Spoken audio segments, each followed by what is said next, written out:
Good morning, everyone. Morning. Morning. Just before we get started here, I wanted to mention if your name is not showing up in your little rectangle, we need that in there, first and last name, if you're wanting to get CPEs, CPUs, CEUs credit. So in that rectangle, there's three little dots at the top right corner. Click on that, rename yourself so that you get credit for these. Well, good morning, everyone. It's great to start our virtual day off with a fireside chat, which is something we've been doing for the past year, sort of our way of doing a live update to our members. The idea is kind of to give everyone an update on where we are, talk about some of the exciting things happening within the chapter, maybe explain some things, and certainly an avenue that if you guys have any questions, to please let us know while we're going through everything. So I'll be monitoring the chat box.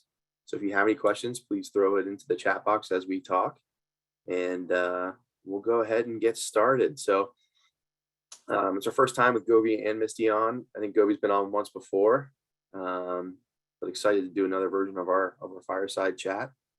And Govi, I think the first thing we talked about starting off with is sort of our vision, our mission, our values, for the Florida HFMA chapter, particularly for this coming year, kind of what our purpose is. So I'm going to leave it to you and Misty to take that one away. Yeah, absolutely. Thank you, Phil. Thank you, Misty. Thanks for putting this fireside chat together. I think it's a really cool experience to share a bunch of interesting and exciting things that our chapter is doing, not via a newsletter, something you got to read, that you can actually watch and kind of hear directly from us. I'd encourage all of you to, turn your video on if you want. I know it's not the same thing as being there in person, but the closest we can get to it, we'll try. Really wish we had this in person so we can see each other's faces and give each other hugs. But I'm glad we're able to do this nevertheless. And I want to thank the committee and all those that support our chapter. I want to thank DeMars for helping to kind of help with the logistics. We're having a really fun, a great event coming up for you today. So getting to Phil's question regarding, I think it's a good place to start here. What is our vision, mission, and values? What's our purpose, really, Florida HMA is trying to achieve? And so earlier this year, back in February, the incoming board, really several other key chapter leaders, we got together in person. For many of us, it was the first time we were seeing each other in real life before the pandemic started. And so the event was all outdoors. We're all safe, socially distancing. In addition to doing a lot of fun team building and playing tricks on each other, we spent some time really talking about the purpose and the vision for the upcoming year. And we knew things were going to look differently. We're not naive that we're going to for a while. So we accepted that challenge and rose to the occasion.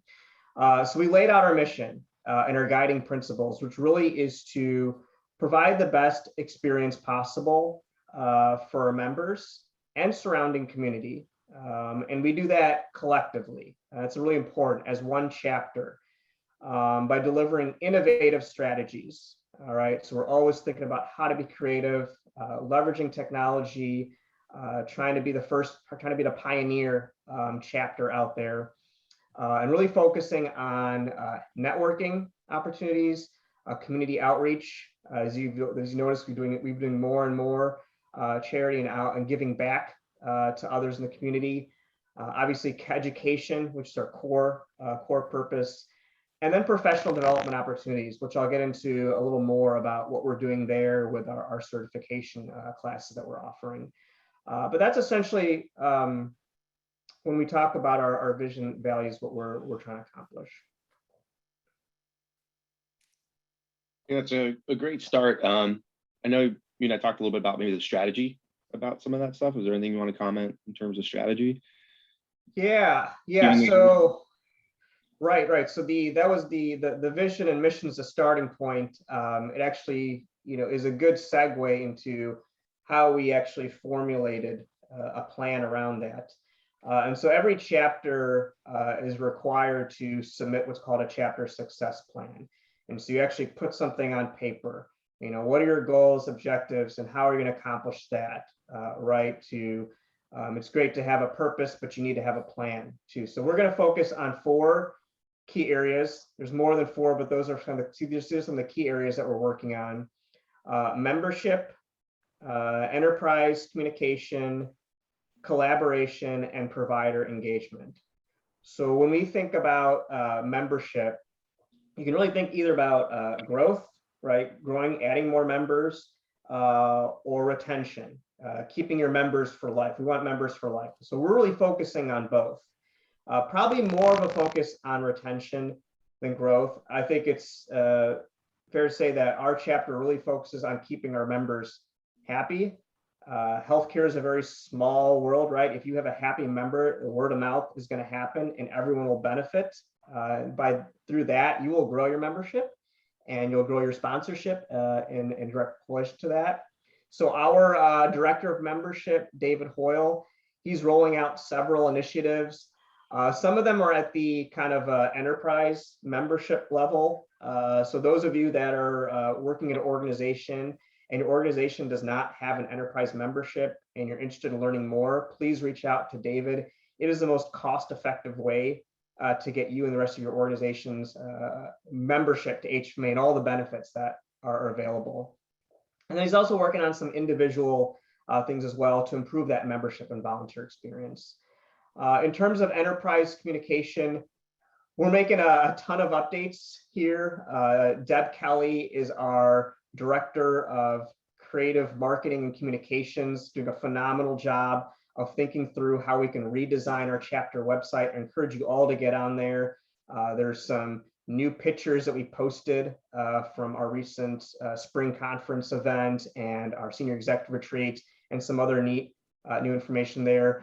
We're changing the way improving the way, I should say, we do social media posts. So we're getting more on a schedule, like every day of the week might be a different way that we communicate updates, give recognition to our volunteers that support our chapter, celebrate those that got certified, right? Your CHR, CHFP, and then our weekly newsletter, right? So I know a lot of this, the weekly newsletter gets lost in spam. I'm the president of the chapter and I don't even get it sometimes, and I have to go in my spam folder to fish it out. So I'm so glad Phil kind of set something like this up, which just kind of changes it up, gives you guys a different way to kind of hear what's going on. But we're also making changes to that design too. So lots of exciting things to come up. Collaboration, I won't go into too much detail here. Misty's going to talk more about our education piece, but we define collaboration a bunch of different ways. We're going to be doing more joint events within our chapter. So you may see someone like Anthony Felipe, who runs our South Regional Education. He may team up with our new Early Careers Chair to put on an event for early careers and students that want to get more involved in our chapter. I am so proud to be part of Region 5. We have an awesome region: Florida, Georgia, Tennessee, Alabama, South Carolina. I'm humbled to be a part of that leadership group. Very strong presidents and volunteers to support this. So we're teaming up with them to provide events. And then lastly, we're working with other healthcare organizations. Some things we're really excited about is the Florida Hospital Association. They want to team up on an event with us. Salt Fuller Hymns. We've done a lot with AHAM and ACHE. A lot of these organizations, we don't see them as competitive, we see them as collaborative, and really that's when you start to get a different side of education, a different type of networking, people you've never met before, which really is cool. And the last piece is provider engagement. I'll talk a little bit more about the advisory council and some other initiatives, but we're generally looking, the more providers we can get engaged and involved, the better. It's that peer-to-peer networking that our providers are looking for, and we're looking to facilitate that. It's going to boost attendance, getting more provider speakers. It's going to boost sponsorship. It really just, it's a domino effect. And so if we can get more providers involved, it's the best for all of us. And so those are kind of some of the things that are going in our chapter success plan. I think all very exciting things. I know the initiatives will be an exciting topic to go to next. But before I get there, just to kind of add on to what you were saying, we're really trying to make a push on all of our social media. So I'd say first and foremost, follow us on whatever your favorite is. If it's Instagram, LinkedIn, obviously YouTube, you can get a Facebook. But certainly I'd say check up on our YouTube. We have some really cool videos that we're putting together once in a while here. And trying to post more on our Instagram, etc. So we'd love to have you guys follow us on all of those platforms. Definitely your favorite, and then follow us on any of the rest that you are engaged with regularly. So yeah, so I know you kind of already mentioned some of the initiatives we're talking about. I think that leads nicely into I don't know if you want to kind of add further to the advisory council. I know some of the certification courses. I know you touched on the chapter website as well. Is there anything else you wanted to kind of discuss on the initiatives portion? Yeah, absolutely. Thank you, Phil. So we're getting a lot of questions and interest in the advisory council. So I think it's important to talk about that. We appreciate everyone's support. So what is it, right? So the advisory council, it's a small, intimate group of providers, roughly about 10 or 12. These are providers that are in senior leadership roles. They may be a CFO or a VP rev cycle, and they all share something in common. And that's probably the most important thing I can say about this group. They all sincerely, genuinely believe in the vision and mission that I just outlined for Florida HFMA. And a lot of that is because of their background. They're either past board members, they're either past presidents, they have a strong tie back to HFMA. They're distinguished speakers. You'll always see them at events. They are our ambassador when it comes to an enterprise membership. So they're kind of the key person we're working with for that organizational HFMA membership.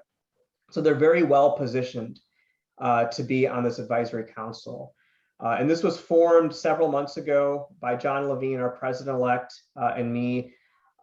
This is an idea that we really came to. We really wanted to have another group, a group of leaders that the board can work with to help guide our chapter.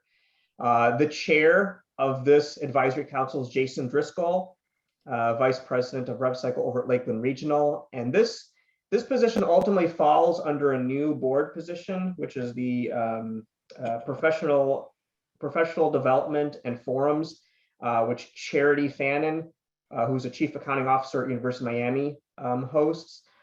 So we've got all the right folks in place to lead. Jason's doing an incredible job of leading this group. We're meeting virtually once a month for an hour. We have a specific agenda that we're going through. I think this is going to be our third meeting coming up at the end of this month. And really the benefits is that it helps keep our chapter on track, right? And this is a group where we can ask questions like, what are the hottest topics going on in healthcare? What kind of education do you want us to bring back? Are there certain creative things we can do? How do we provide better networking? We also ask for assistance, in terms of moving from a on-site to a virtual environment and what that would look like. And it's really a two-way street. So the advisory council, they're getting the benefit of that provider networking and talking about topics. But then HFMA and all its members, they're getting the benefit because these provider leaders, they're socializing. When there's upcoming events or opportunities with HFMA, they're socializing it all back to their employees, right? And inviting their team members to attend these events, to get certified, whatever it may be. And so it's really, I'm really excited about how it's starting. It's going to continue to evolve. We're going to be able to create forums out of this. We've had some false starts in the past. We want to get those forums back up and running. Forum for finance, rev cycle reimbursement, and a lot of these folks that are in this advisory council, they have a passion for that. We've already had volunteers stepping up saying they want to lead these forums and get them going. So more to come on that. We're still in the infancy stages, but I'm really excited about where it's been heading. The other piece I'll quickly touch upon. Before you go to the next piece, sorry. Yeah. We have our first question. I think it ties nicely into what you were just talking about. So our first question is from Chuck Wood, and he said, "Good morning, Govey. What value do you think providers are looking for from HFMA Florida. I think it's a great question. I think one of the best parts about our chapter is the heavy provider involvement, and continuing to kind of gear the chapter in a direction that creates more provider involvement and keeps them engaged in a meaningful way. So I don't know if you have maybe an answer for that question that Chuck put forth. Yeah, and that is really the heart of getting to this advisory council, because I think that's even one of the topics or questions we've asked. And a lot of it is, it comes from no surprise, is topics and speakers are king, just like cash is king. You got to have hot, timely topics that people really care about. As you can see, we're being more diverse in the type of education we're offering, trying to get more A&A in there. You can't be everything to everyone, but I think our chapter does a good job of having the diversity and also intermixing networking events. There's providers join for different reasons. Some are looking to further their professional development, so we offer certification, which is what I was going to just get into. We're the only chapter, I think we're the only chapter doing this in the nation. We have we're starting off, we did this last year. We're doing weekly classes. Registration is open, so if you're interested in getting your CHFP or CRCR, which I know a lot of providers are, last year we had over 200 in attendance. These are weekly sessions. Our certification chair, Christine Fontaine, runs them on Tuesdays and Thursdays. Tuesdays is a CRCR. Thursdays are a CHFP. It's from 12 to 1. It's about, I think, 10, 12 classes. These are really good. I mean, I don't like to study alone. These are kind of like study group prep classes. And so that's a big benefit. I think a lot of our providers are interested in the topics. And then I'll throw this in there, volunteering. I really feel like, as a provider, if you can get out there and start volunteering, there's so much leadership and business acumen skill set you can build. It's sometimes hard to get those skills when you're kind of wrapped in your day job. But really, we're focusing it from all angles. That's a good question. And Misty, I'm not sure if you want to add in there anything, especially maybe even as it ties to education. Sure, I do have a little bit I want to talk about education. First and foremost, I know you guys know we're all very sad we're not in person, and me more than anybody, because my team and I have put a lot of work together and we were excited, but we're just going to be moving a lot of that to our spring meeting, which is May 15th through 18th back at the Vinoy in St. Petersburg.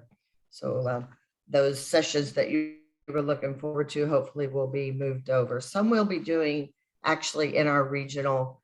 As you all know, we have a North region, Central region, and South region directors, and they normally would be having in-person meetings so that the in those areas could actually attend some meetings that weren't too far away.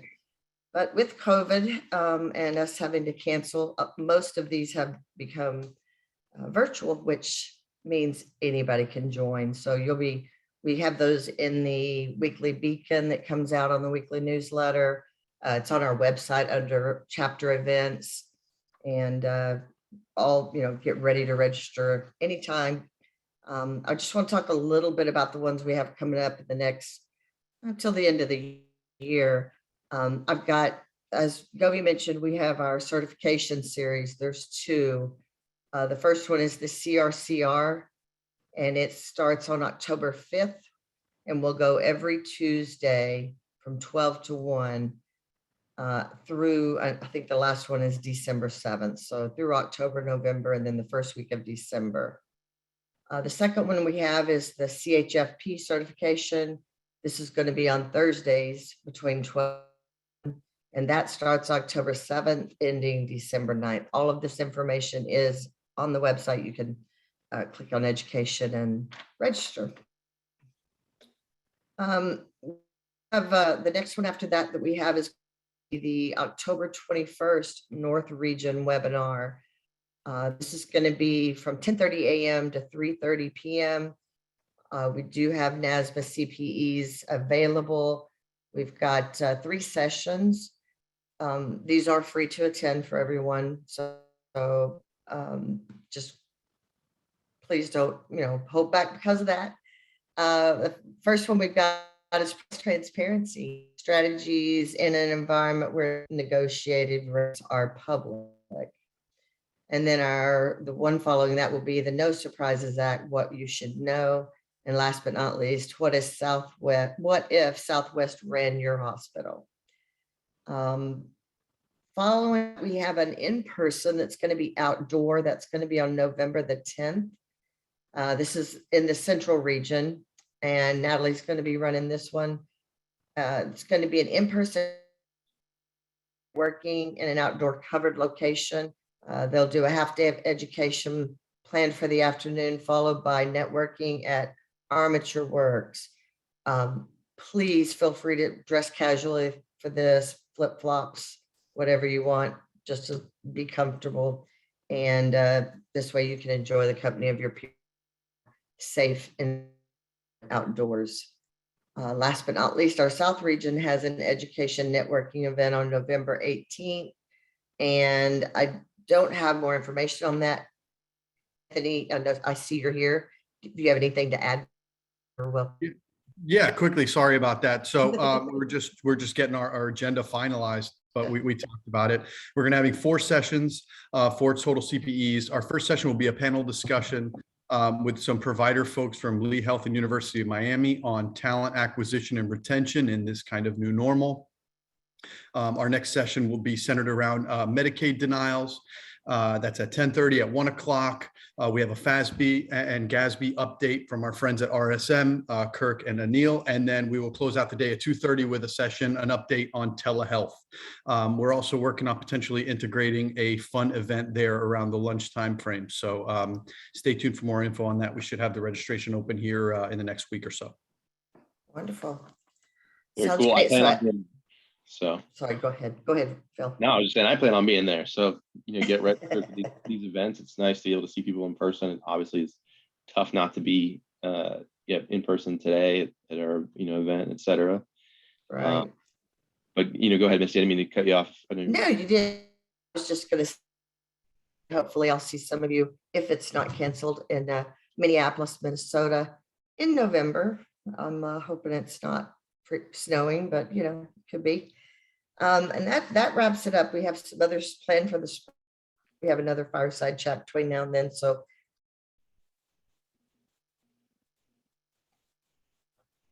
hold those. Back to you, Phil. Yeah, I know we're having. I don't know if everybody was a little gap in coverage. I'm sorry for having a couple technical difficulties. I know I, for one, got some thunderstorms, so I don't know if that's part of it. But no, that was great outlook kind of on upcoming events. I know we talked about advisory council certification, check your website. Do we touch on maybe why we canceled in person? Do you want to speak to that at all, Misty? Well, I will. We talked about it for a couple of weeks within the board and the committees. Certainly was pushing for having it in person, but then we reached out to the advisory council and some providers and found that many of them were not sure they were going to be able to attend, and some were even our speakers. So we didn't want to have to, have the sessions and not have our speakers, or have them remotely, because we felt like we could do a better job and actually have more people on site webinar instead of in person. So that, the board got together, we had a quick meeting and just decided that it wouldn't be worth to our members and their health.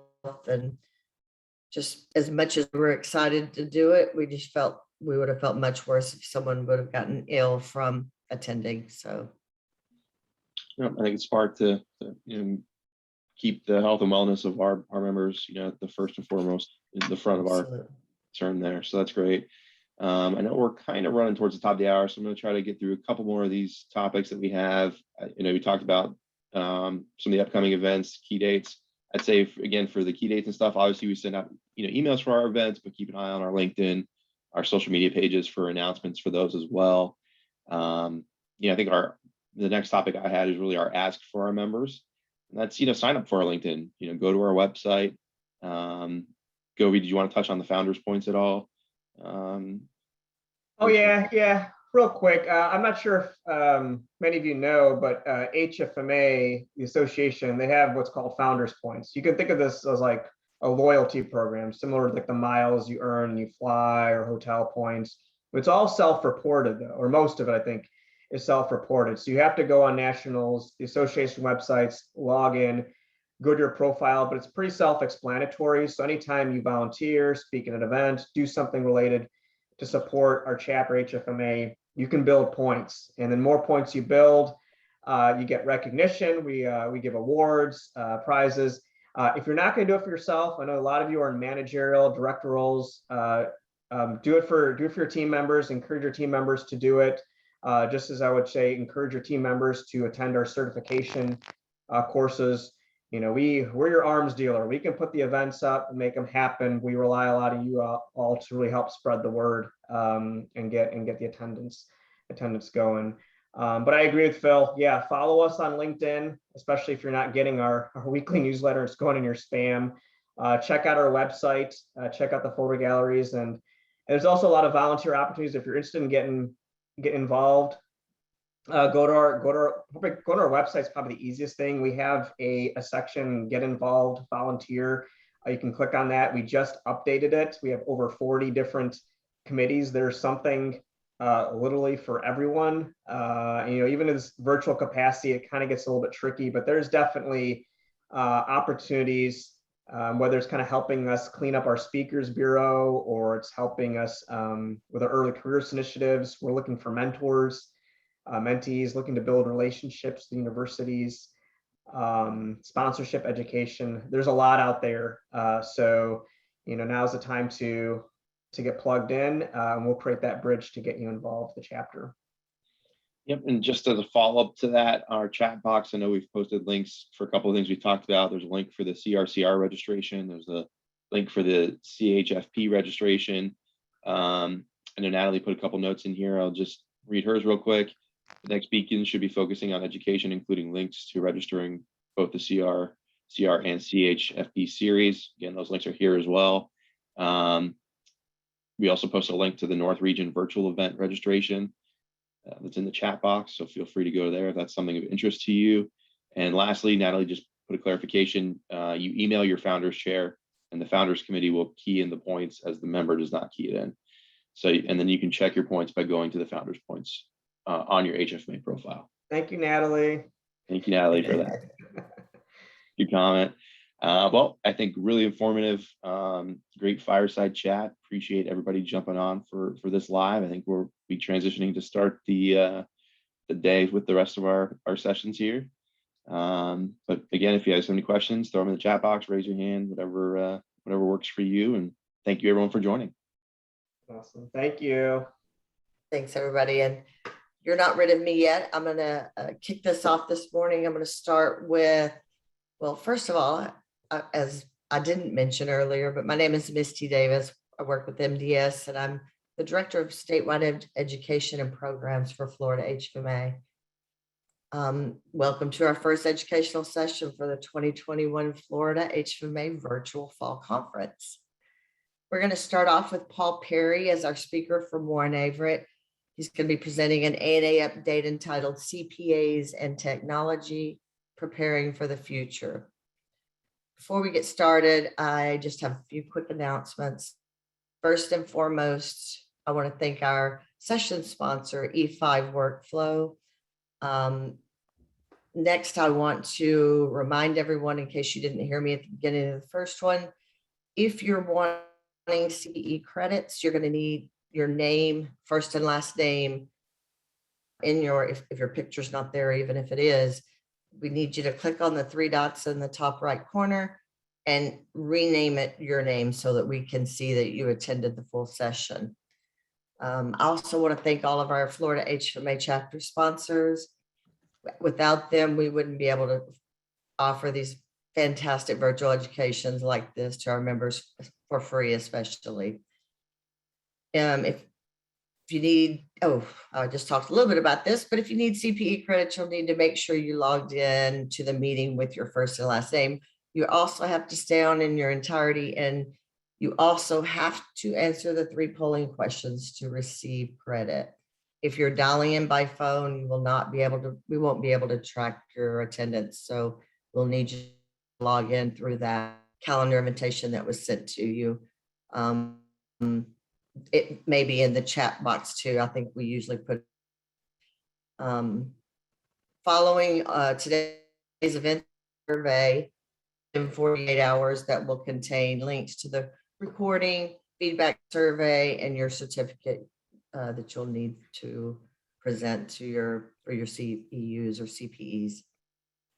During this presentation, please feel free to add any questions to the Q&A box. These are going to be addressed at the end of the session.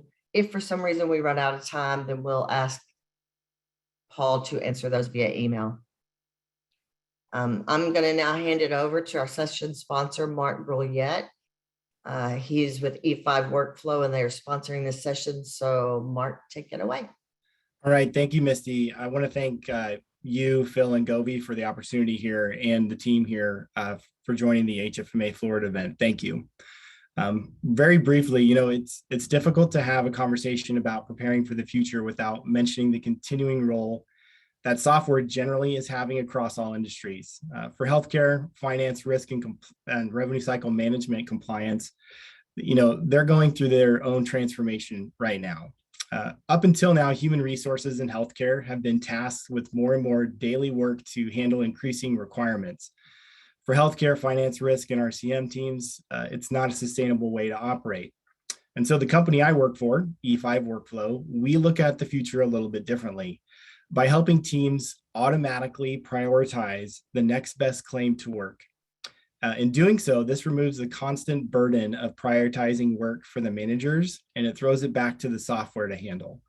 And so for us, the future is about allowing people to do what they do best through technology.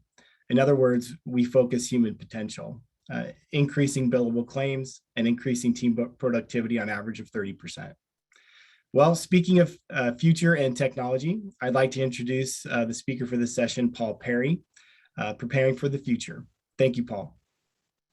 Thanks, Mark, and thank you, Florida HFMA, for the opportunity to be with you again. I have enjoyed these discussions, these conversations. You've heard me speak on some other topics. Today's topic is really talking about the future and what CPAs need to be prepared for. From a technology perspective, we have always embraced technology. I will make fun of CPAs for a minute, sometimes a little slowly. Sometimes we wait until things kind of pick up, and then we kind of bring it on. But we need to be thinking about that future now, because it is happening. Companies like E5 Workflow and others are trying to take technology and make it work better for individuals. And from a CPA's perspective, I think that there are a lot of things that we can be prepared for. And there are a lot of things that we need to be thinking about as that technology comes around the corner. We're going to be talking a lot today about AI and its good and bad aspects. We're going to be talking a little bit about machine learning and trying to take a deeper understanding and knowledge around that. And then from a profession perspective, it's not all about numbers anymore. It's not all about the financial information. There's things that go beyond that. I'm not going to dive heavily into ESG, but I do want to talk about the fact that we're going to have to be recording things that are not maybe the numbers that we're used to on a daily basis. And so that is still far in the future, but I think we have to think about that now. A little housekeeping to Anthony and to Roger that are on the board and the committees. Thank you again for the opportunity to be in front of your group. I hope that every time you leave one of our sessions that you've learned something new. There's something new you didn't think about or understand, and I hope we can provide that information for you. Do put your questions in the chat box if you want, but if you have a question, please raise your hand. I think I will be able to see that a hand was raised. And if your name is that first and last, I'll be happy to call on you. I want to be timely. I want to get to what you want to know. There are 66 slides and I have 60 minutes with a little bit of Q&A at the end. So I'm not going to get to all my slides, but that's a lot of good information for you to go back and look at, at a later time or a later date. Again, thank you for this opportunity. I enjoy talking about all the aspects of being a CPA and all the aspects of technology. They were plugging the CHFP. I was that years ago, and it has benefited me in my career auditing hospitals, just being able to understand the financial aspect of that. So if you are thinking about getting one of those, definitely do it and take those study guides. I could have used some of that help, Govey, because I didn't get to study with anybody. I did it all on my own, and probably longer than I wanted to. But so here we are today. We're talking about technology. We're talking about the future. We're going to kind of jump right in to this discussion. I will put in a plug for the AICPA just because they have a wonderful technology resource center on their website that talks about artificial intelligence and talks about blockchain, and it talks about data analytics, robotic process automation. I would love to see in the chat if anybody is doing some sort of robotic process automation within their organizations, because it can be helpful for a lot of things. But the AICPA, although CPAs by nature, we definitely are moving more towards the technology aspect of things, and they are really trying to stay ahead of that. And they're really there for the CPA community, and how it can benefit you and how it can understand, and some resources. And a lot of it is knowledge. A lot of it is gaining the knowledge of what technology can do and what it's capable of. And so we're going to go through these slides. I look forward to this discussion. I hope you do have some questions. I look forward to some of that as well. And thank you again. And good morning to all. And let's get going. So let's start with the first huge myth about technology in the world that we live in. Computers and AI are going to take our jobs. Hear it all the time. Everybody's talking about that. I will argue, and if I'm wrong, I'll be the first to admit when I am wrong about something, but I will argue that repeatable tasks that don't change much are probably in immediate danger. And when I say immediate danger, I mean 2 to 5 years away. But it's the more complex tasks and what I would call reasoning, right? So you cannot take away a CPA's knowledge and experience. Yes, you can plug it into a computer, but again, that computer is running on an algorithm that's built. It's running on issues that have happened in the past. And so when something new comes up, those computers, while, we're going to get to the point where they're learning, we're talking about quantum computing at this point, where they're learning as they move on. I don't think we are absolutely there yet, but that reasoning, that experience that a CPA has, I do not think is an immediate danger of being replaced. And so we have to stop thinking about computers, technology, and AI as replacing our jobs, and more as enhancing what we do on a daily basis. If I need 5 points of information to make a decision, to look at a situation, computers can give me 25 points instead of 5. And then I can make a better decision. And sometimes we would make a decision, and then, 2 weeks later, there's more data that comes out that doesn't mean we were wrong. It just means that our decision would have changed. And if we can get that information faster and quicker, then I think we can start to use technology, and I think we can start to use AI as the catalyst to making our decisions better, into the reasoning that we have faster. But I will always stand behind a CPA, and I will always stand in front of a CPA, and I will defend them till I die, that we understand things a little bit differently. And when you give us technology to help us understand that, then we're gonna continue to improve and be better. The reality really is we've got to have a better understanding of technology. And if you've heard me speak in a cybersecurity presentation or the like, I have always used Carl Sagan's quote, "We live in a society dependent on technology when hardly anybody understands it," for a lot of things. Sometimes I'm using it as the enemy in the room, as that's why we don't do cybersecurity well.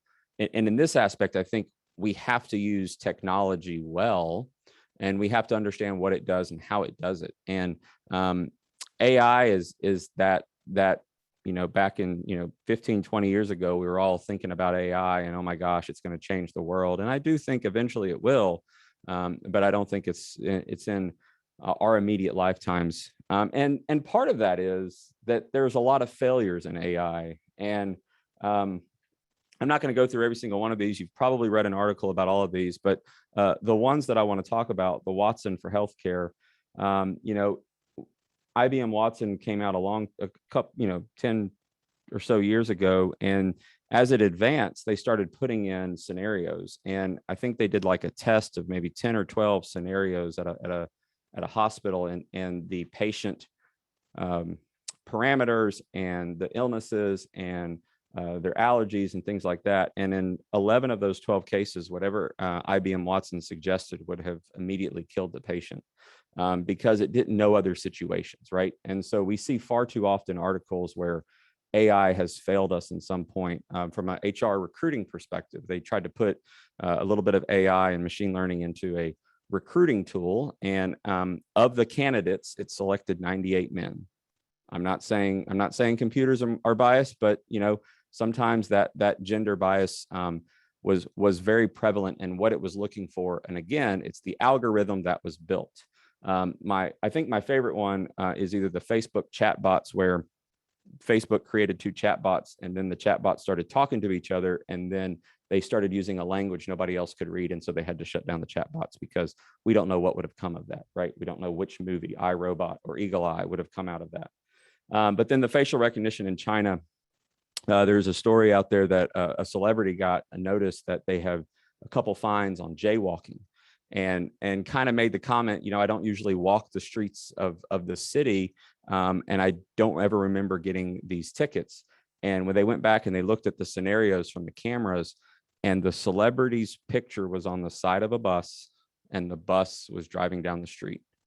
And so the computer, with AI enabled to some degree in facial recognition, thought it was the person, decided that they were jaywalking because clearly the bus was going down the street and not at the crosswalk. So there's a lot of failures in AI. And when I think about CPAs and what we do on a daily basis with the journal entries and cutting disbursements and bringing in cash, these failures kind of come to my mind, and it makes me say, well, what's the big failure that's going to happen from a financial perspective or a financial statement perspective?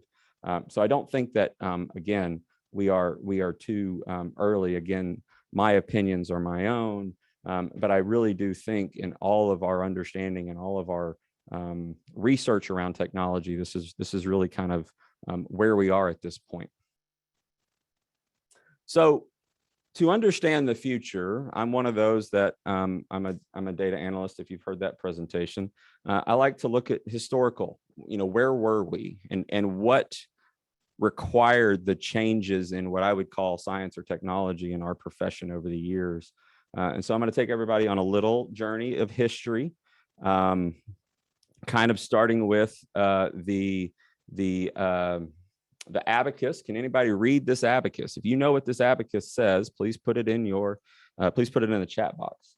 I would be very surprised if anybody did, but I'm always wrong sometimes. So the abacus, many years ago, it was really just for calculating, right? So you can look at the different words in the different languages, and what they were using is they just wanted to tally the things that they had, right? There was no reporting on it. There was no adding around. They didn't have that aspect yet. They used beads, strings, squares, whatever it is, anything that they could use. I mean, our kids sometimes will play with popcorn. That would have been an abacus based out of popcorn, right? So the beginning of our profession, we needed to count things, which was great and wonderful. And then in the 17th century, somebody sat around and said, you know what, it'd be nice if we could take these tallies and add them together and quickly, right, in some sort of repetition.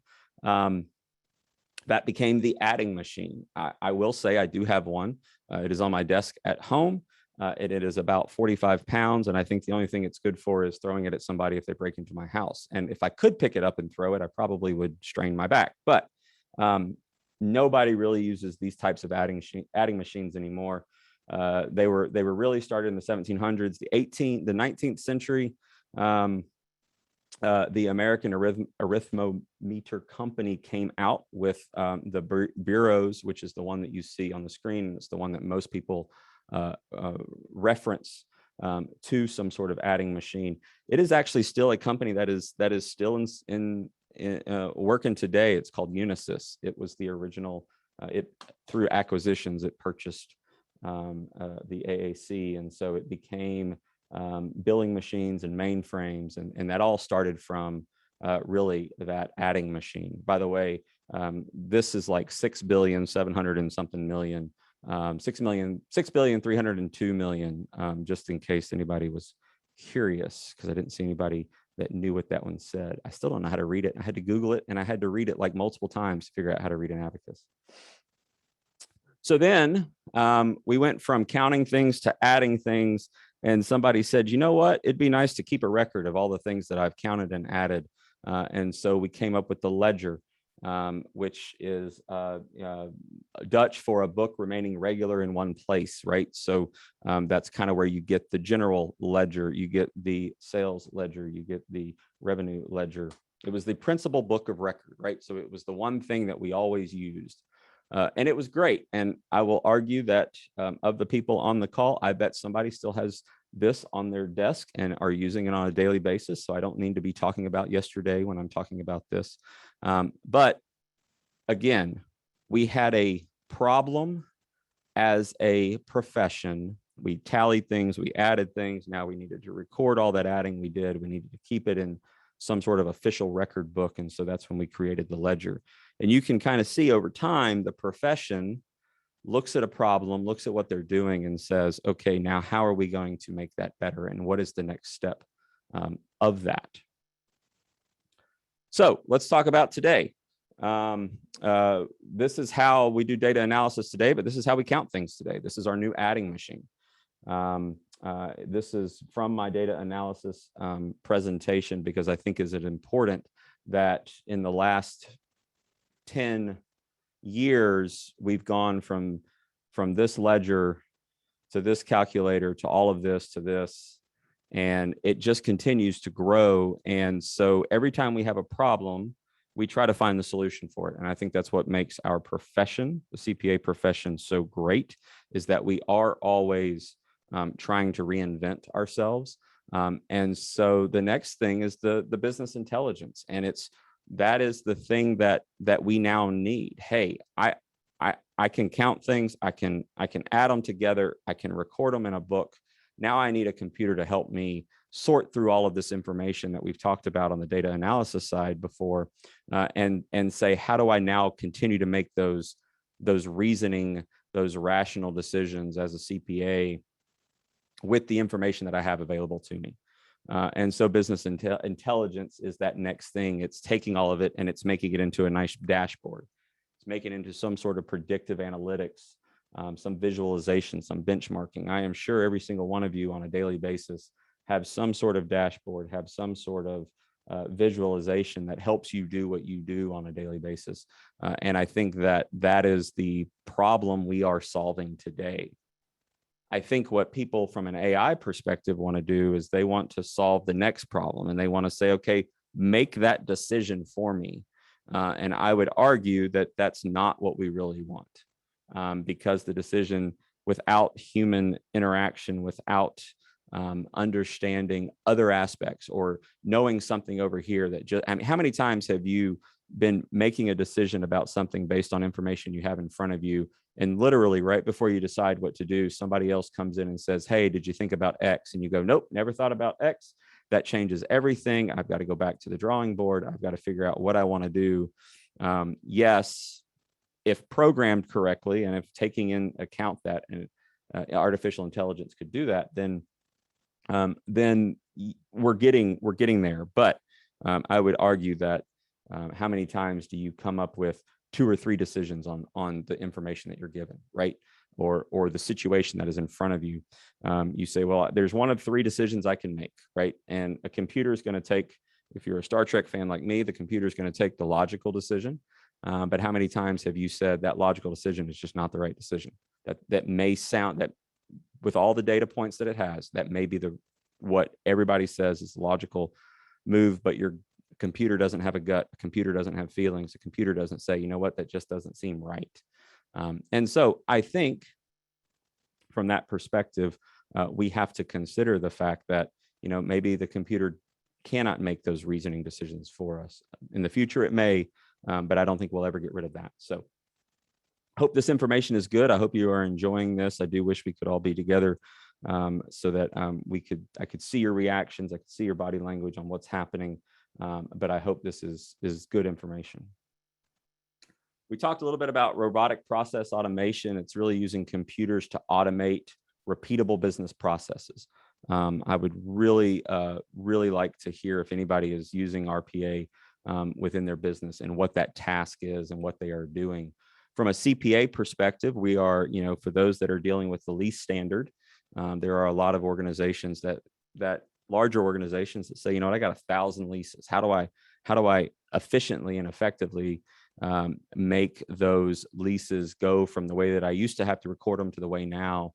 And there are some organizations that have created some RPAs around taking lease information, putting in the algorithm of what it should look like now, and using that to maintain their leases, using that to figure out what that new standard is. If anybody is dealing with a new revenue recognition standard or credit loss standard, a lot of folks are looking at that. If inventory is really important for you, some folks are using some RPAs that are being created out there in order to standardize how they do inventory and keeping track of that inventory. And so it's not, you know, we're going to go from the days of I've got to do my monthly count to what does the computer say the count is, and let me test a few. And if those are right, then I can reasonably assume that they're all right. Now I've just given my staff, I've just given everybody back, you know, 20 or 30 hours a month where they don't have to sit there and do true inventory observations.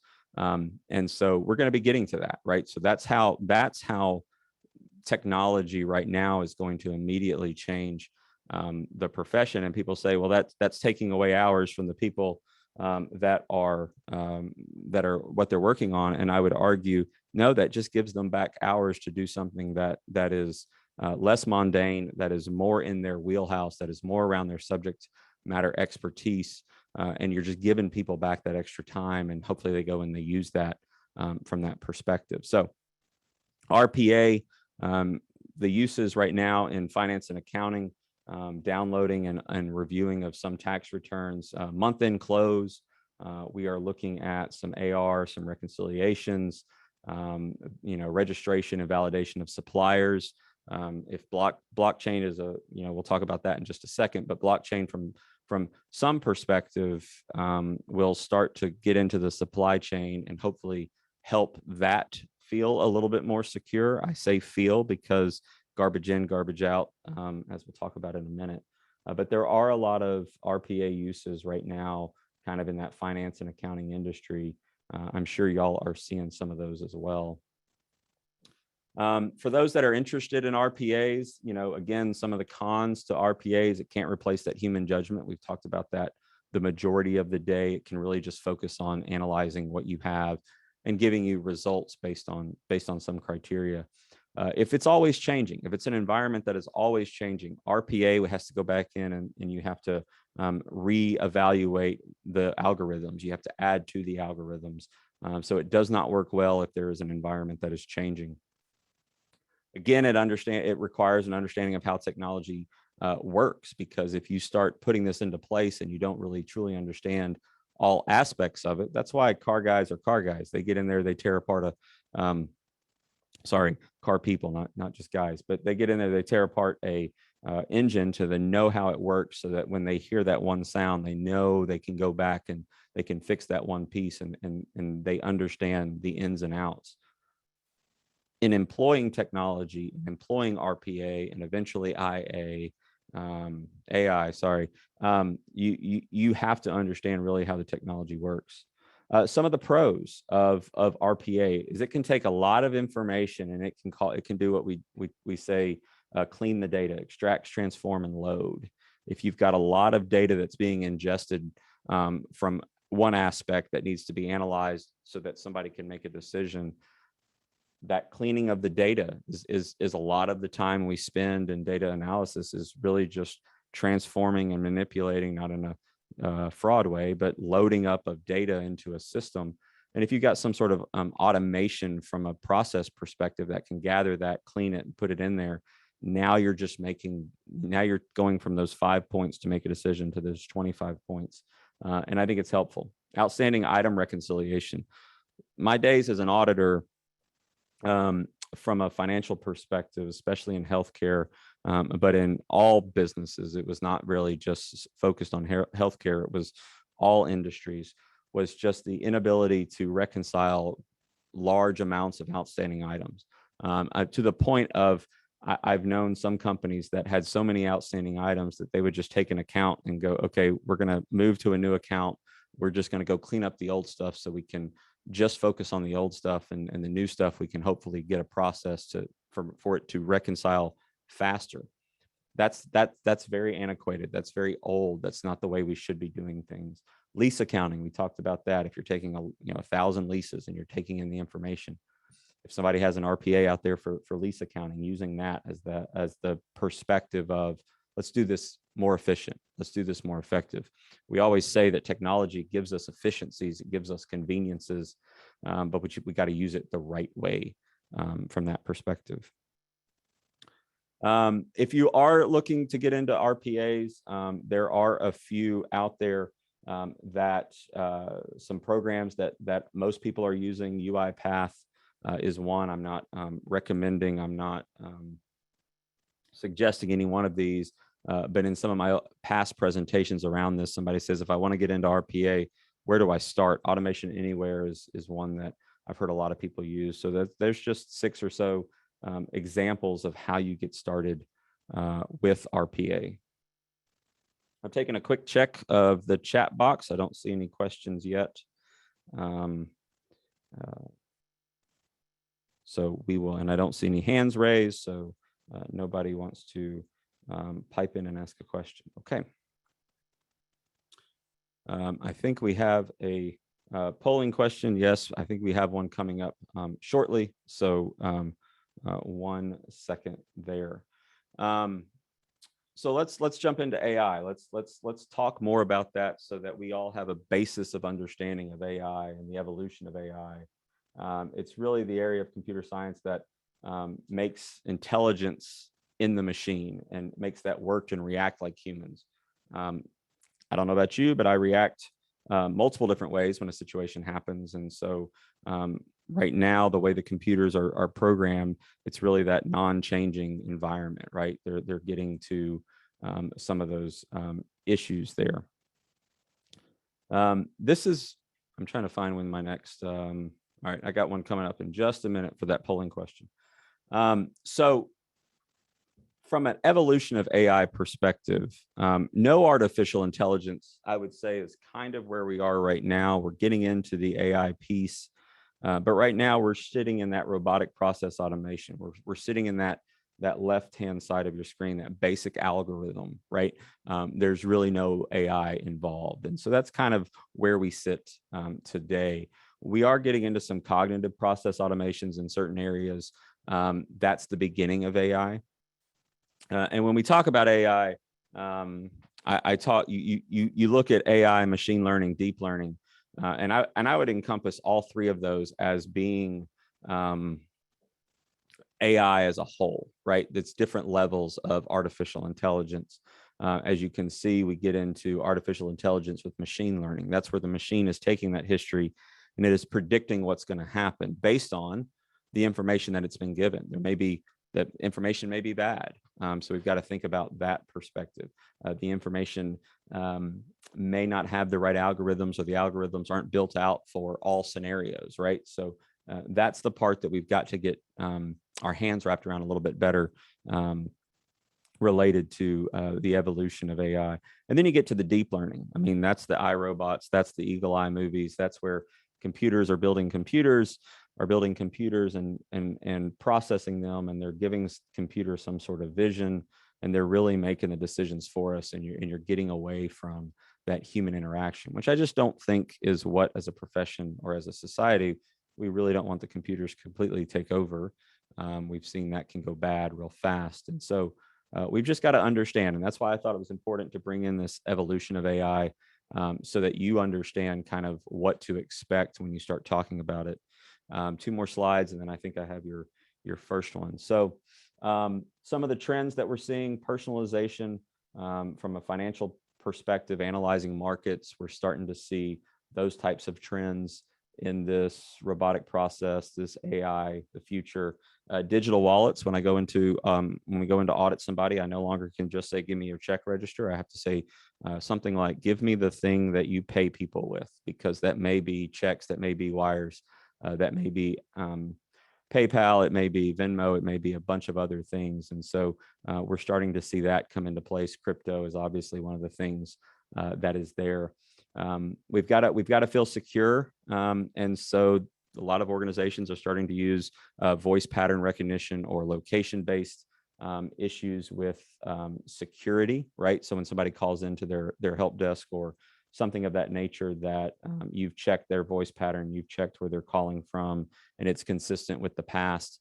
And so that you can have a few levels of security that really don't take it. And then customer support. This is the deep fake stuff. This is when you call customer service, the questions, the responses seem a little bit automated. They seem a little bit logical if you're a sci-fi person, and that sometimes it's because it has a computer that is listening to your questions or your answers, and it's responding in a certain way. It knows what types of questions, what types of answers to give for certain keywords. And so we're starting to see those trends in customer support, where they are using some of that cognitive computing, the sheer basics of it, right?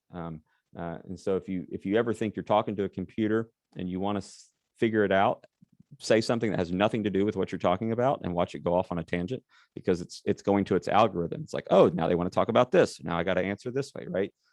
So that's how you can. That's the bad in the computers that sometimes pops up.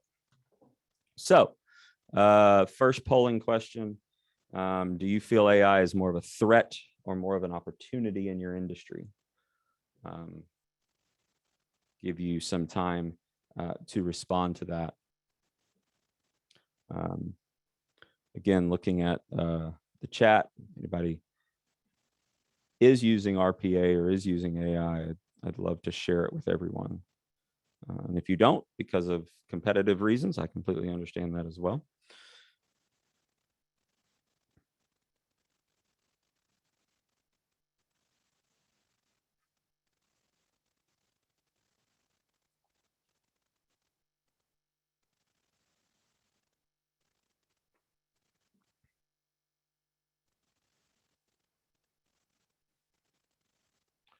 Okay, we'll shut this down as soon as the majority of people have responded.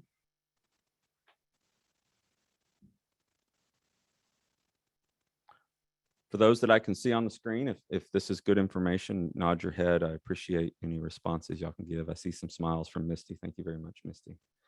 Appreciate that. All right, looks like opportunity, which I think is good, and that's what we want to see. We definitely want to get people's mentality away from the immediate threat perspective, right? And I would say if you ask this same question of maybe your AP clerks or your inventory clerks, they may say immediate threat, right? Because they feel that way. And I think as a culture and as leaders in our organizations, we have it becomes our responsibility to make sure people understand that it's not a threat, that it is truly an opportunity, and that we can better our daily life. I mean, how many times does somebody come to you and say, look, Paul, I just cannot do something because I don't have the time? Well, if I could give you some of that time back, would that be helpful? Absolutely. If I could have an extra 10 or 15 minutes, 10 or 15 hours a week, I could do a lot more better. And so I think we need to sit down and you need to figure out, okay, well, what's that task that just drives you crazy, that is so mundane you want to jump out of a window sometimes, or do tax returns. apologize for any tax folks that are on the call, but that's my root canal, is I just would rather not do my tax return. I would rather have a root canal. So we have to really find out what those tasks are and try to help them, right? So we have to be the catalysts for it's no longer a threat and it's an opportunity. So thank you all for your responses there. Next, I want to speak on blockchain. We may have spoke on this before, but I don't think you can speak on CPAs in our future without talking about blockchain. For those that don't know what it is, it's really just a database that continues to grow by blocks, and those blocks become very immutable. They can't be changed. When, you know, I heard somebody speaking the other day that talked about, thank you, Anthony, for your response on opportunity. I appreciate that. They were talking about AI, and they were talking about, you know, what is the future of the cyber issues? And they said, you know, AI is moving forward, technology is moving forward, and criminals are right behind it. And they are trying to figure out how to exploit that AI. They're trying to figure out how to exploit that technology. And I would say that even something like blockchain, criminals are sitting around trying to figure out, how do I make this immutable item changeable so that we can use it in certain scenarios. Bitcoin and blockchain always get kind of a mixed and mingled in a conversation. Bitcoin or cryptocurrency is really just the first implementation of the blockchain technology. It definitely has more uses than cryptocurrency. And I think in the CPA profession, we will start seeing accounts payable, accounts receivable, which are the yin and the yang for two different companies, any kind of service contracts or service agreements. We're going to start seeing that being built on blockchain. You know, the issue I think that exists, you know, around blockchain being very mainstream is it's expensive, right? So the initial review of blockchain to some degree is very expensive to build. And if company A builds a blockchain based software and company B builds a blockchain based software, and they're not built on the same platform and they're not built with any of the same parameters, then you're going to have two companies that have two softwares that cannot talk to each other, that should be able to talk to each other. And so I think what will have to happen in the industry, but I would say business and society as a whole is related to blockchain, is you're going to have a set of standards, which, oh my gosh, if you try to get 5 technology people in a room and come up with a set of standards for anything, they come up with, you know, 17 different standards, and they all will stand on their soapboxes until the day they die. And so I think you're going to have to, at some point, find somebody that says, hey, this software can be, any blockchain can be built and can be used by using this software. And if you spend $2 million over here and you spend $2 million over here, here's an API or something for it to talk to each other. You're going to have that in the industry. You're going to have that in the blockchain as a whole. It was, you know, it was the concept was theorized in 1991. 2008, it became its first implementation, like I said, with cryptocurrency. Some of the failures is the data security, right? So it says it's immutable, but we've always got those criminals trying to figure out how to make something not immutable. You've got to be able to trust, right? You've got to be able to trust what a computer is telling you has done, or that somebody else has done on another platform. And if it's not using the same algorithms and there's bias built into algorithms sometimes, then you have that. And then I always, you know, just kind of talk about garbage in, garbage out. You've got to have good controls around how information gets into that system so that you can feel comfortable that the information in the system is good, is valid, and isn't wrong, right? So you've got to, controls will never go away. You've got to have controls on the front and the back end of blockchain to be able to trust that it is right. Smart contracts are going to be kind of a thing in the future. And some people are already talking about it. I did a presentation on this discussion, the same presentation, probably a month and a half or 2 months ago. And somebody came up to me and said, we're already using smart contracts. And it really has cut our time in half as it relates to contracts. And so think about all the contracts that healthcare facilities have and go through, and the negotiations of those, right? And the, oh, I sent it to you in an email, it got lost. Maybe your email was hacked and they didn't want you to see it, or the like. So using it from that perspective would be a great feature. I've talked about the current cost, the high barrier to entry. There's a lot of data law issues with blockchain because a lot of not industries yet, but states, governments are saying, you know what, you've got to de-identify the information before it goes in, before it gets saved, or if somebody wants to come and be forgotten, how do you get rid of that? Well, blockchain by its basis is immutable, and I've got these blocks that I can't change, and I've got this information. I can't go in there and I can't just remove all of Paul Perry's information. And so there has to be some de-identification of the information before it goes into the system.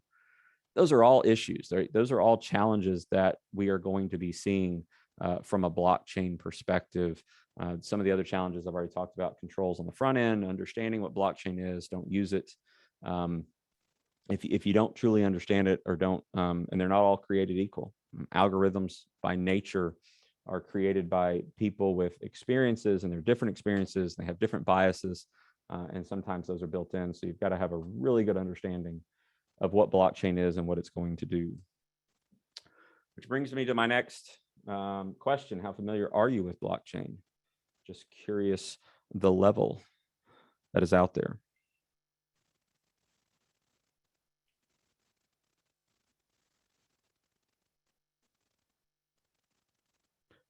There was some good discussion this morning on the Fireside chat. Thank you very much, Misty and Govey and Philip. It's good to hear what other chapters of HFMA are doing to further their members. It's always been a love of mine to be a part of any HFMA event, just because when I talk to other industries and they say, what's the future hold? What's coming? What do we need to be doing now? What's everybody else doing? I always say, look to healthcare, look to financial institutions, because y'all are the beginning of things that come in all aspects, no matter what it is: technology, security, any of the like, because y'all are so heavily regulated. And I think the rest of business needs to take some of that. So again, thank you for what y'all do. Everybody is a little familiar, which is good. That means, we're gaining that knowledge. There's some folks that are very familiar. Those that are very familiar, I'd love to hear if you are using blockchain within your organizations. Those that have never heard of blockchain, I hope this was a good basis for you. I would encourage you to do some self-education so that you can get to that little familiar or very familiar with blockchain, because as new rollouts of applications come and software comes, there is going to be a need and an understanding of what the basis is. And I would say in the next 5, 10, 15 years, the basis of all software is going to be some sort of blockchain-ish looking thing.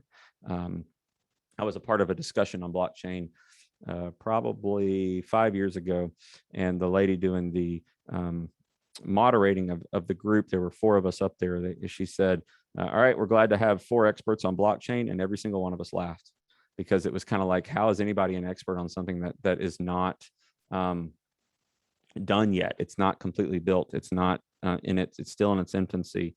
It just made us all kind of chuckle, and it became that knowledge of, you got to have some sort of knowledge of it going forward. So thank you to those that have a little bit of familiarity. I hope I gave you a little bit more than you were thinking about today.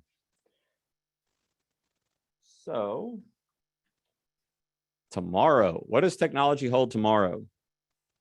And I would argue that as we get into this discussion, it's what are the problems, what are the questions, what are the situations that require some sort of solution by us, right?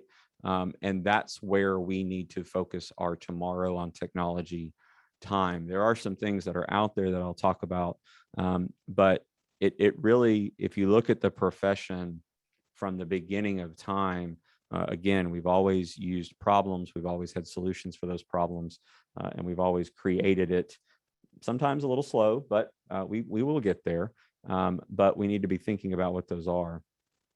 So, quantum computing is that next aspect of technology that will be brought in. This will accelerate the deep learning and the machine learning that we talked about.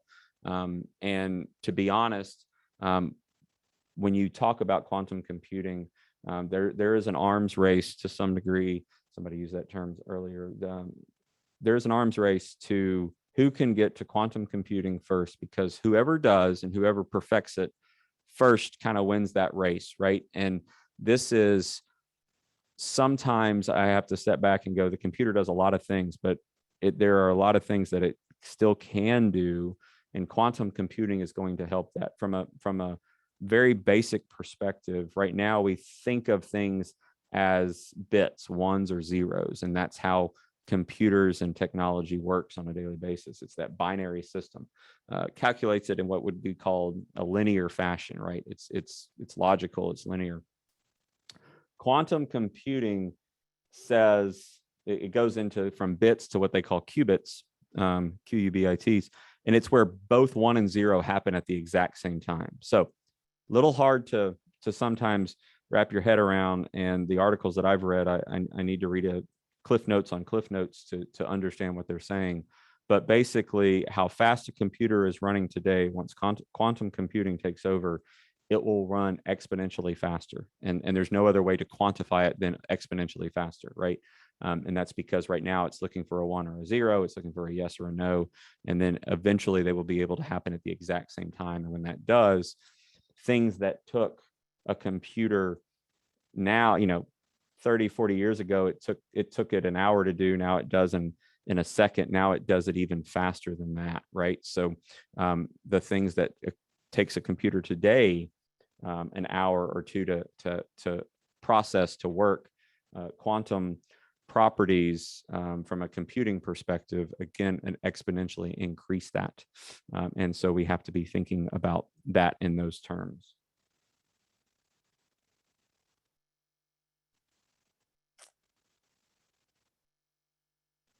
So the profession as a whole, and I get we're talking about healthcare here, but a profession today and tomorrow, the profession of CPAs,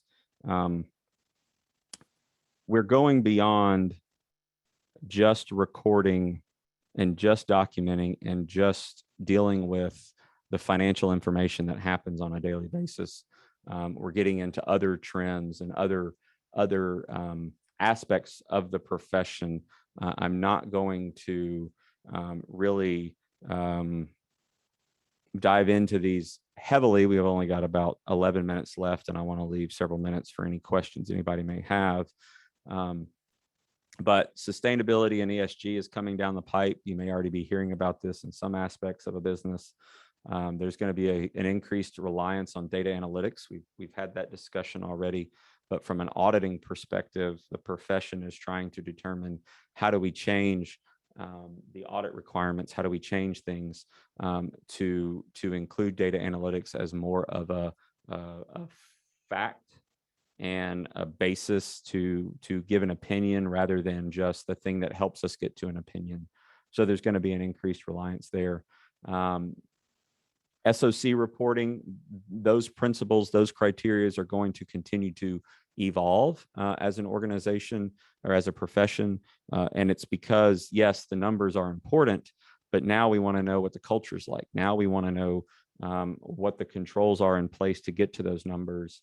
And if we can audit those, then maybe we can audit less of the numbers, and we can feel comfortable that the numbers are getting where they should be, right? So we're using everything in our purview as an organization, as a profession, to kind of change as the trends change. You're starting to see a big marriage of assurance reports and what they call security frameworks, right? So we are trying to determine, how do we, as a profession, how do we report on and how do we opine on security environments of organizations. The CPA exam itself is evolving, right? And they're trying to increase the knowledge of what technology is involved with from a CPA perspective on a daily basis. And so you're seeing that evolution of the CPA exam. There's a piece that's data analytics or business information focused. There's a piece that is more technology focused. There is a piece that is heavily more tax focused. And so the profession of, as this technology changes our daily lives, we've got to change the people that we're bringing into this industry. We're trying to change that aspect of it. And then digital assets, cryptocurrency is definitely something that is on everybody's radar. Everybody is trying to figure out, what do we do with it? How do we deal with it? How do we handle it? It's going to, in the next couple of years, creep into an aspect of our daily life. And we've got to, the reason people like cryptocurrency is because it's not regulated. The basis on why it was built flies in the face of policy. It flies in the face of regulation. And so that's a very difficult thing for regulated entities to take over and to understand and to grasp and to implement in their daily life. So we've really got to move with those trends as they come going forward. We've got a few more minutes left. I'm not going to talk about securities as much as I want to just really focus on ESG, and I'm getting to your third and final question in a minute. If you're thinking about how do we report on stuff that has nothing to do with financial information, that's where ESG reporting comes in. This is not a political statement in any way related to ESG. This is just giving you the facts about it. You may be in a business, you may be in an organization that somebody has asked you for an ESG report. Somebody has asked you for what you are doing around ESG. I just want you to have the facts and the understanding of what it is. It is really looking at the environment. It's not, somebody asked me one time, is it egg, sausage, and gravy? And I said, no, it's not egg, sausage, and gravy. It's environmental, it's social, and it's the governance. So it's looking at business issues that impact your organization outside of the numbers, right? So we're getting past the financial results. ESG is one of those things that is trying to align values and beliefs and fundamentals and foundations of an organization to its daily operations. There is going to be some expanded reporting for public companies, and that's really where most things start from a reporting perspective, is with the public companies, because it has the public as a whole interest in mind. But it's that second point. It's the aligning of values and beliefs with daily operations. People may say this is a new topic. This is a new conversation. This is society has created this. And I would argue that this has probably been around for 25 or 30 years, maybe even longer. I think about some of the religious organizations that I used to audit in the past, and maybe they had an investment policy that said we cannot invest in any companies that do not follow our beliefs or values, right? So as an auditor, I had to go in and make sure that all their investments didn't fly in the face of certain types of companies. I remember one organization that didn't want to ever invest in something like Philip Morris or those types of companies, right? So you have to get to, how do we align our values and our beliefs with daily operations? And there's a lot of things that you can do as when people come to work for your business, or people come to deal with your business or work with your business. They're doing a lot of research, and that's where ESG kind of comes in. Again, I'm getting close to the end of my time, and I want to leave time for questions. So I'm not going to go through this ESG stuff. There are frameworks that you can follow. They are specific to different types of industries. This is just one framework, SASB's Sustainability Accounting Standards Board. They follow different types of organizations. There's a lot of different frameworks out there based on things that have happened in the past. If you're looking to create a program around ESG, I've got some good slides in here that talk about some of those things that you need to be thinking about.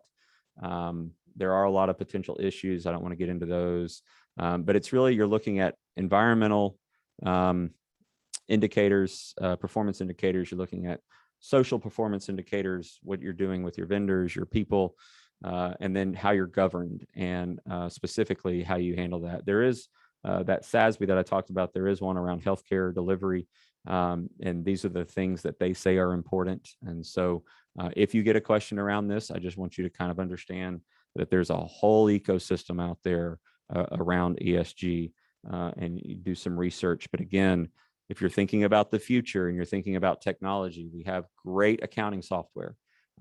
Somebody at some point is going to create some sort of software that's like accounting, but it's for that non-financial information and how they record it. And you're going to have journal entries related to things like ESG way in the future. So curious with this last and final checkpoint, does your institution have a dedicated resource related to ESG, or I've never heard of it? As y'all are answering this final question, I've got about 4 minutes left, and I want to be respectful of everybody's time. And I want to again thank the Florida HFMA for the opportunity to speak to you. I think this is now number 4 or 5 for me, and I've got maybe a few coming up, and I always appreciate those opportunities. Do wish we could have been together, but understand the decisions that were made, and I applaud the group for those decisions.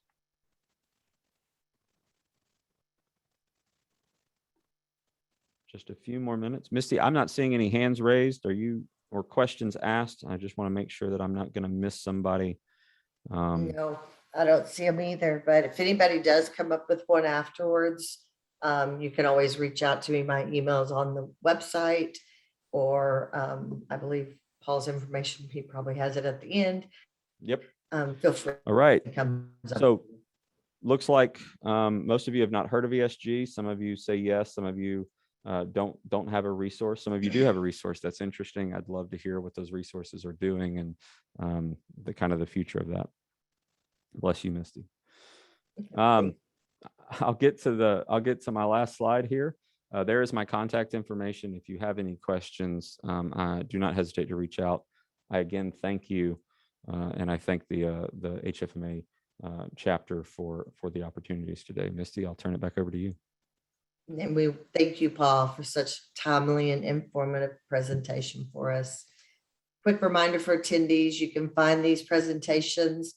They're going to be on the Florida HFMA website the next few days. Those slides that he had to skip over due to time will be in there as well. So maybe you can go back and look at those. I do want to remind everyone that we have a Florida HFMA Fund Committee, and the fund stands for Florida Unforgettable Networking. This group works very hard, so I don't want it to be construed as just fun. But regardless, we're going to be doing a virtual bingo today. It starts at 11:45, goes until 12:30. We are giving away a $200 Amazon card, so make sure you join us. It's going to be a lot of fun. We're actually using an company to help us run it, so hopefully it goes smoothly. As far as our next session coming up at 10:30, it's going to be a provider panel, and it's entitled Bridging the Gap Between Revenue Cycle, Reimbursement, and Finance. The link to join this session is different, and you will need to log back in from the invitation you got in your calendar. I hope everyone will join us, and we'll talk soon. Thanks, everybody.